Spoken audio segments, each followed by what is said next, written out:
എല്ലാവർക്കും നമസ്കാരം. അപ്പോൾ നമ്മുടെ ഈ വീഡിയോയുടെ ചർച്ചാ വിഷയം എന്നുള്ളത് ഹെൽത്ത് ചെക്കപ്പുകളുടെ പ്രാധാന്യത്തെക്കുറിച്ചാണ്. അപ്പോൾ നമുക്ക് അറിയാം, ജീവിതശൈലി രോഗങ്ങൾ തീർച്ചയായിട്ടും വർദ്ധിച്ചു വരുന്നൊരു കാലഘട്ടമാണിത്. അപ്പോൾ അതിൽ നമുക്ക് ഇന്ത്യയിൽ നോക്കുകയാണെന്നുണ്ടെങ്കിൽ പ്രമേഹത്തിൻ്റെ എണ്ണത്തിൽ ഇന്ത്യ 2ാം സ്ഥാനത്താണ്.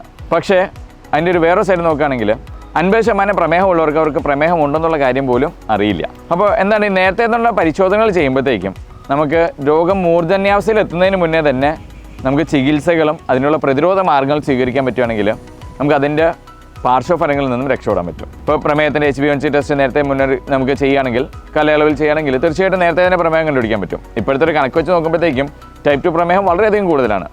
20 വയസ്സിന് മുകളിലുള്ള കുട്ടികൾ പോലും ചെക്ക് ചെയ്യേണ്ടതാണ് HbA1c പരിശോധന, പ്രത്യേകിച്ച് ഫാമിലി ഹിസ്റ്ററി ഉണ്ടെങ്കിൽ. അത് തീർച്ചയായിട്ടും നേരത്തെ തന്നെ പ്രമേഹത്തിനെ ഐഡൻറ്റിഫൈ ചെയ്യാനായിട്ട് സഹായിക്കും. ഇതേപോലെ തന്നെ കൊളസ്ട്രോൾ പലപ്പോഴും ഒരു രോഗലക്ഷണങ്ങളും കാണാറില്ല. അറ്റാക്കോ സ്ട്രോക്കോ വന്നു കഴിഞ്ഞിട്ട് അത് പോയി ടെസ്റ്റ് ചെയ്യുമ്പോഴായിരിക്കും നിങ്ങൾ ചിലപ്പോൾ കൊളസ്ട്രോൾ കാര്യം തന്നെ അറിയുന്നത്.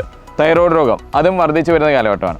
അപ്പോൾ അതും രോഗലക്ഷണങ്ങൾ വരുന്നതിന് ശേഷമാണ് നിങ്ങൾ പരിശോധിക്കുന്നതെങ്കിൽ പലപ്പോഴും പല ബുദ്ധിമുട്ടുകളും സഹിക്കേണ്ടി വരും. അപ്പോൾ അത് നേരത്തെ തന്നെ മുൻകൂട്ടി നമ്മൾ പരിശോധിച്ച് നോക്കുകയാണെങ്കിൽ തീർച്ചയായിട്ടും അതിൻ്റെ പാർശ്വഫലങ്ങളിൽ നിന്ന് രക്ഷപ്പെടാൻ പറ്റും.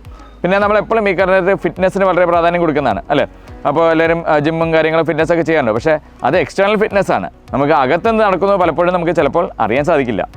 അപ്പോൾ നമുക്കിപ്പോൾ നോക്കുകയാണെന്നുണ്ടെങ്കിൽ ഹൃദ്രോഗം വളരെ കൂടുതലാണ്. അതും 40-നും 50-നും ഇടയ്ക്ക് അല്ലെങ്കിൽ 40-ന് താഴെയുള്ളവരിലും ഹൃദ്രോഗം വന്ന് മരണം സംഭവിക്കുന്ന നമ്മൾ കാണാറുണ്ട്. ഈവൻ പല നമ്മുടെ ഡോക്ടർ സുഹൃത്തുക്കൾക്ക് പോലും അങ്ങനത്തെ ഒരു അവസ്ഥ വന്ന് നമ്മൾ കാണാറുണ്ട്, കേട്ടിട്ടുമുണ്ട്. നമ്മുടെ എക്സ്റ്റേണൽ ഫിറ്റ്നസ്സിനൊപ്പം തന്നെ ഈ ഹെൽത്ത് ചെക്കപ്പുകൾ മൂലം നമ്മുടെ ഇൻറ്റേർണൽ ഫിറ്റ്നസ്സും കൂടി കറക്റ്റ് ആണെന്നുള്ള ഉറപ്പ് വരുത്തുകയാണെങ്കിൽ തീർച്ചയായിട്ടും your life will be beautiful. ഇത്രയും പറഞ്ഞു നിർത്തുന്നു. നന്ദി, നമസ്കാരം.